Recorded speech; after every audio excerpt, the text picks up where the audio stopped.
The deep dive में आपका स्वागत है।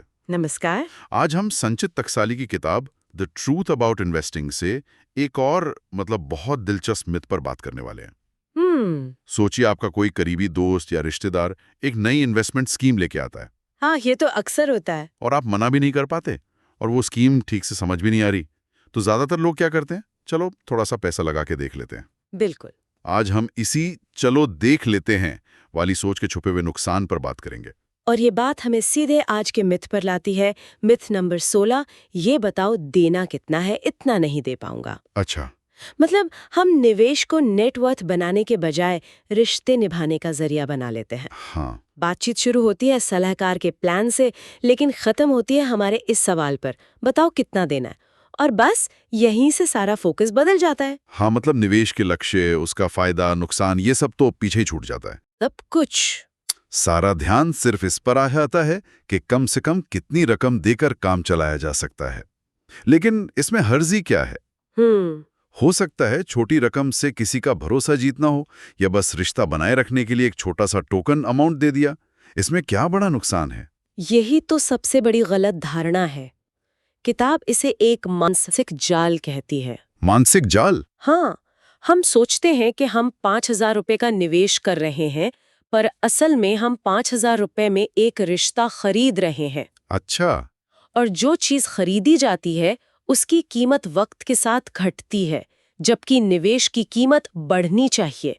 हम रिश्तेदारी तो बढ़ा लेते हैं, लेकिन अपनी नेटवर्थ नहीं। वाह, ये सोचने का एक बिल्कुल नया नजरिया है। हम पैसे को एक तरह से दान कर रहे हैं, निवेश नहीं। बिल्कुल। और इसका असर बहुत गहरा होता है। मान लीजिए किसी ने दोस्त के कहने पर सिर्फ रिश्ता निभाने के लिए 20,000 रुपए ऐसी जगह लगा दिए जहां रिटर्न लगभग 0 है। अगर वही पैसा एक साधारण इंडेक्स फंड में भी होता तो 10 साल में आराम से 50,000 से ज्यादा बन सकता था। अच्छा।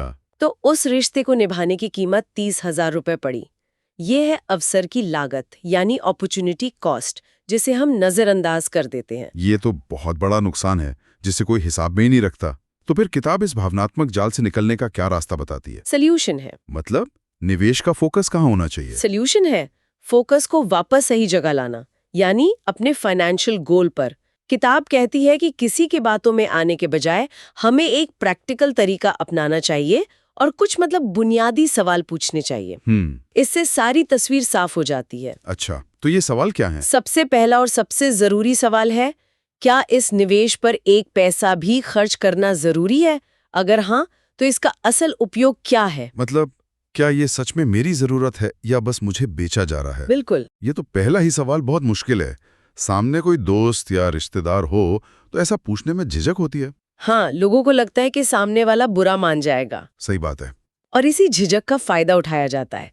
लेकिन हमें याद रखना होगा कि ये हमारे भविष्य का सवाल है, किसी के सेल्स टारगेट का नहीं। इसके बाद दूसरा सवाल आता है, ये निवेश मेरे फाइनेंशियल गोल को हासिल करने में कैसे मदद करेगा? और मेरे मौजूदा पोर्टफोलियो में इसकी क्या जगह है? हाँ, सही। और तीसरा सवाल, क्या ये सलाह मेरी फाइनेंशियल प्लानिंग और भविष्य की जरूरतों को ध्यान में रखती है? ये तो सबसे जरूरी है, क्योंकि अक्सर सलाह तो बेचने वाले की जरूरतों के हिसाब से होती है, हमारी नहीं। बिल्कुल। और आखिरी सवाल, जो हितों के टकराव को साफ करता है, क्या ये सिर्फ एक बार की सलाह है या ये एक पूरी तरह से सोची समझी और पारदर्शी सलाह है जिसमें आपका कोई निजी फायदा तो नहीं जुड़ा? ये सवाल पूछते ही वो दूध का दूध और पानी का पानी हो जाता है। फोकस व्यक्ति से हटकर निवेश के उद्देश्य पर चला जाता है। निवेश हमेशा संपत्ति यानी एसेट्स बनाने के लिए होना चाहिए, ना कि उस व्यक्ति के साथ संबंध बनाने के लिए। एकदम सही। आज की चर्चा का सार यही है कि निवेश एक फाइनेंशियल एक्टिविटी है, सोशल नहीं। फोकस हमेशा उद्देश्य और संपत्ति पर होना चाहिए, बेचने वाले व्यक्ति पर नहीं।